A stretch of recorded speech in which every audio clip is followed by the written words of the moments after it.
Здравейте, драги зрители!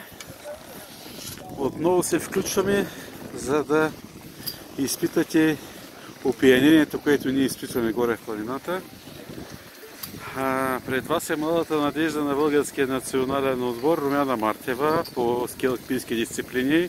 Иначе по-грациозно от небезизвестната Ана Фенингер, но силна като, мисля, че Михайла Шифрин ли беше нещо такова. Тя така в цял ръст ви показвам колко мога да видя аз като оператор. В момента сме по зелено. Ето, къси завойчета. За тези, които нищо не разбират. Тук е един хубав дълъг завой. Аз съм учен да съм компетитен, но на тази техника трудно се устоява. Така. Аз съм силовак. Самук.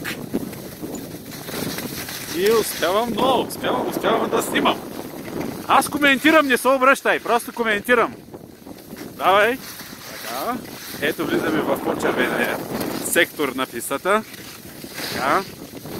Ските естествено се забързат, макар че това ви сигурно не можете да го научите.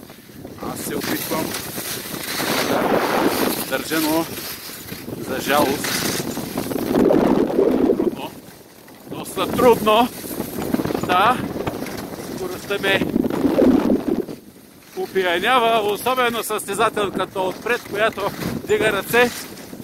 Пак аз вече ги се чувствам телефона. Трудно ще я отворя, за да мога после да го поставя в джоба си. И тук пристигаме на познатото ви от предния запис място, така нареченият ски влек 1.